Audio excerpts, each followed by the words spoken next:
Let's study about the SEBIs. अब सेबी को लेकर एक बहुत ही अच्छी मार्केट में न्यूज आई हुई है। And security exchange of board of India, security Exchange Board of India, यानी कि एक तरीके से it is a security guard जो सारी की सारी चीजों पर निगरानी रखता है। आपने शेयर मार्केट का तो नाम सुना ही होगा। तो जितने भी शेयर मार्केट्स वगैरह या सोवरेन गोल्ड फंड वगैरह हैं, या इतनी भी चीजें हैं जहां मार्केट में इन्वेस्टमेंट होती है और सरकार उस इन्वेस्टमेंट से पैसा कमाती है, और भी बहुत सारी चीजों को कहीं ना कहीं अगर मॉनिटर कोई करता है तो उसका काम है security Exchange Board of India. Now it is regarding कि कहीं ना कहीं फॉरेन इन्वेस्टमेंट को लेकर ये डील हुई है, और यहां पर सेबी फोर्स कर रहा है फॉरेन इन्वेस्टमेंट को लेकर, यानी कि बहुत जल्द आपको भारत में देखने को मिल सकता है कि फॉरेन इन्वेस्टमेंट का जो फंड है भारत में बढ़ता हुआ दिखाई दे, फॉरेन इन्वेस्टमेंट बढ़ती हुई दिखाई दे। And just this is because of SEBI. ठीक है। तो नमस्कार दोस्तों, मैं मोहित शर्मा एलके अकेडमी से, और आज की वीडियो में मेरी बात करेंगे कि सेबी नई नई जो चीजें हैं वो क्या क्या ला रहा है, एंड उसको अच्छे से डिस्कस करते हैं। Now the Security Exchange Board of India is reviewing a proposal to allow foreign portfolio investors. अब देखिए ये होता क्या है। अब ये फिजिकल सेटल्ड क्या है, नॉन एग्रीकल्चर कमोडिटी क्या है, डेरिवेटिव्स क्या है, आप उसको मेरी एक बार समझने की कोशिश करिएगा जो मैं समझाता हूँ। Let me find an a blank page first of all. हाँ जी, देखिए अब सेबी कर क्या रहा है अभी तक। एक तो हो गए आपके, देखो मैं एक बार दोबारा दिखाता हूँ आपको, ये दो चीजें पढ़ लो ध्यान से। नॉन एग्रीकल्चर कमोडिटी और फिजिकल सेटल्ड कमोडिटी। ठीक है। नॉन एग्रीकल्चर कमोडिटी और फिजिकल सेटल्ड कमोडिटी। ठीक है, याद रखना है। चलिए, फिजिकल सेटल्ड,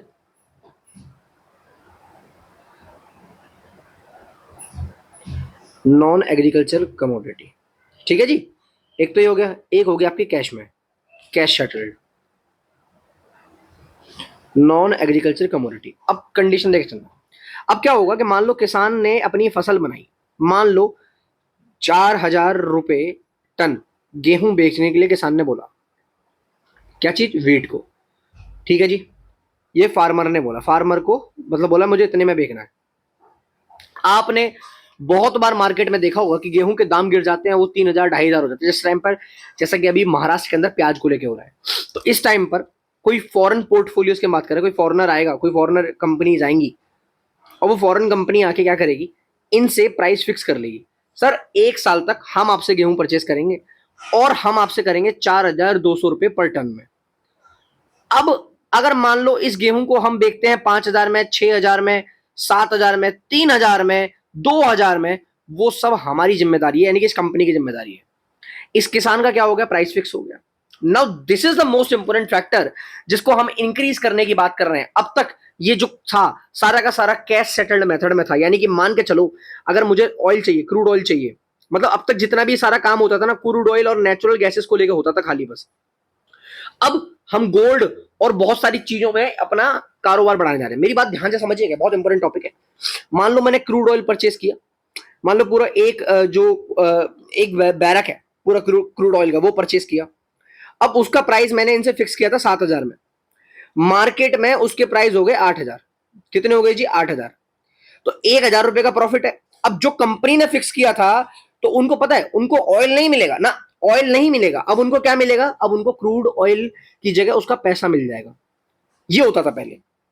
अब क्या होगा, अब ये मान लो गोल्ड में भी इन्वेस्ट कर सकते हैं, जिंक में भी इन्वेस्ट कर सकते हैं, बहुत सारी चीजें जिनमें इन्वेस्ट कर सकते हैं।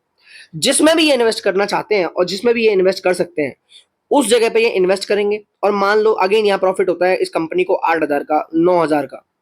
तो अब यहां पर ये जो कंपनी को 8 या 9,000 का प्रॉफिट होगा, इस कंपनी को इसके बदले इससे गोल्ड भी ले सकती है, यानी कि अब फिजिकल सेटल्ड की बात की जा रही है कैश सेटल्ड की जगह। अब इसका फायदा क्या है, जिस किसान को आज प्याज का लॉस हुआ है, अगर वो किसी फॉरेन कंट्री के साथ ट्रेड डील कर लेती, सपोज करो, तो वहां पर किसान को तो उतना पैसा था जितना मिलना। भैया मैंने एक चीज पता करी, कल I was talking with the farmer yesterday, and he told me कि सर 60,000 रुपए में पूरी फसल खड़ी हो जाती है ना। एक ढंगी फसल है, 60,000 रुपए में खड़ी हो जाती है। अब 60,000 रुपए की फसल खड़ी होगी, तुमने किसी कंपनी से आया कॉन्टेक्ट करा कि भैया मैं अपनी पूरी फसल तुमको 1 लाख में दूंगा। 1 साल बाद उस फसल के जो प्राइस थे 1.5 लाख भी हो सकते हैं, और 1 साल बाद उस फसल के प्राइस 50,000 भी हो सकते हैं। तो मेरे को तो लागत भी नहीं मिली एक तरफ, और एक तरफ मुझे दुगना मिल रहा है। तो इससे बढ़िया ये है ना कि मैं 1 लाख रुपए में सेटल कर लूँ 40,000 का, नेट प्रॉफिट कमाऊं, प्रॉपर प्रॉफिट कमाऊं। This is the biggest benefit to the farmer. ठीक है। अब जो यहाँ पर होने जाएगा, तो इससे इन्वेस्टमेंट भी बढ़ेगी। तो सेबी कहीं ना कहीं लॉन्ग टर्म को लेके चल रहा है, क्योंकि अगर आप मार्केट में 1 साल तक भी प्राइस कंट्रोल कर पा रहे हो, तो सोचो आप यूनाइटेड यूनियन, यूएसए और न जाने कितनी ऐसी कंट्रीज की तरह काम कर पा रहे हो। This is the most important thing. तो अगर एफपीआई इफ अप्रूव्ड हो गया तो ये क्या कर पाएगा, मार्केट एसेस कर पाएगा गोल्ड, सिल्वर, जिंक और बेस मेटल्स एंड पोटेंशियल, यानी कि कहीं ना कहीं अपनी लिक्विडिटी स्ट्रेंथ वगैरह बढ़ा पाएगा। इसका बेनिफिट क्या होगा, बेनिफिट ये होगा, हालांकि इसका बड़े लेवल पे जो आपको देख सकते हो कि भैया जितने भी प्रोड्यूसर है, कंज्यूमर है, उनको एक सिक्योर प्राइस मिल जाएगा, ऑफसेट रिस्क से हट जाएंगे वो लोग। ठीक है, अगर स्पेकुलेटेशन बताऊं मैं इसके बारे में, तो इस बारे में जो ट्रेडर्स हैं उनको प्रॉफिट भी हो सकता है। एंड ये सट्टा है एक तरीके से, इट इज अ सट्टा, जुआ। शेयर मार्केट जो है पूरी तरीके से जुआ है, सट्टा है, शेयर मार्केट है। तो भैया इस कंडीशन में तो देखो ये लोग तो रिस्क लेने बैठे हैं, बट एक किसान थोड़ी रिस्क लेने बैठा है। अभी महाराष्ट्र में मैं आपको बता रहा हूँ ना, 24,000 रुपए क्विंटल की उनको पड़ा, बट वो आज वो जो प्याज है 8,000 10,000 क्विंटल बिक रहा है, इसीलिए प्याज सस्ता हो गया। नासिक में, अहमदनगर में प्याज के दाम सस्ते हो गए, और गलती किसकी, सरकार की। सरकार ने क्या कर दिया, लॉन्च कर दिया, किसानों को हुआ बड़ा लॉस। तो this is the most important thing, सरकार ऐसी ऐसी चीजें करती है बीच बीच में जिसकी वजह से लॉस होता है। अगर ये यहाँ पर एफपीआई अगर ये सक्सेसफुल हुआ तो कहीं ना कहीं बहुत बड़े लेवल पर यहाँ पर फिजिकल कमोडिटीज यानी कि मेटल्स, एनर्जी, जितनी भी चीजें हैं उन सब में ट्रेड हो सकता है और बड़े लेवल पर हो सकता है। अब फ्यूचरिस्टिक कंडीशन की बात करूं तो ये बाइंडिंग एग्रीमेंट होगा to trade set price for the future dates.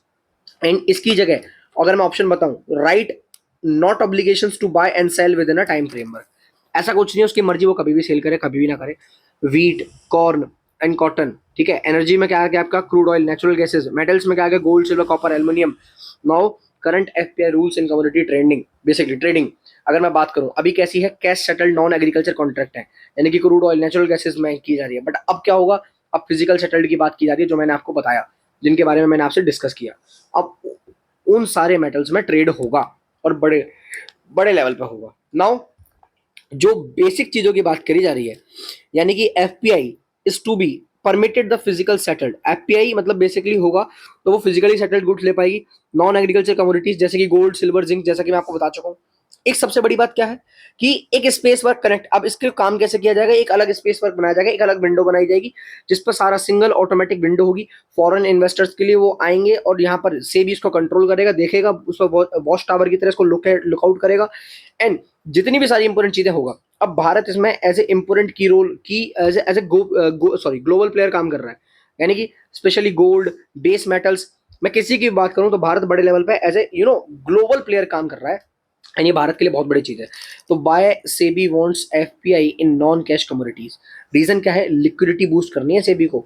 अब FPI financial depth, global researchers capacity, energetic long duration contract where the trading is currently week.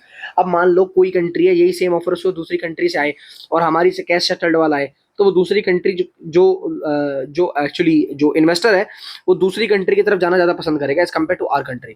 तो फॉरेन इन्वेस्टर को अट्रैक्ट करने के लिए, लिक्विडिटी को बूस्ट करने के लिए और मार्केट को होल्ड करने के लिए, प्राइस को होल्ड करने के लिए दिस इज नीडेड। तो बेटर प्राइस डिस्कवरी होगी, मोर एक्टिव पार्टिसिपेशन होगा, मार्केट क्वालिटी इंप्रूव होगी और हेजिंग एफिशिएंसी को रोक पाएंगे। हेजिंग समझ रहे हो, एकदम प्राइस का बढ़ जाना, एकदम प्राइस का घट जाना, तो मार्केट में एकदम एकदम इक्विलिब्रियम से एकदम भटक जाना। तो लोअर कॉस्ट जो भी यहाँ पर चीजें हैं उन सबको मैनेज किया जाएगा। ओवरऑल क्या है, यहाँ पर मार्केट डिपेंडेंसी जो है उसको मैनेज किया जाएगा। ओवरऑल यहाँ पर फायदा दोनों को होगा, इन्वेस्टर को भी होगा और साथ साथ में फार्मर्स को भी होगा, और भारत की इकोनॉमी भी बूस्ट करेगी बड़े लेवल पर, और Bharat as a global leader के तौर पे यहाँ पर उभरता हुआ आपको दिखाई देगा। सो आई होप आपको जो मेरी बातें हैं, वो वीडियो है, वो समझ आई होगी। सो अगर आपको कुछ ऐसे ही फैक्ट्स देखने हैं, so you want to join any of the courses, CDS, NDA, UPSC, GPS, you can join any of the courses. You can use my code MS05 and scan this QR code for the further details. चलिए मिलेंगे अगली video में, तब तक के लिए जय हिंद, वंदे मातरम।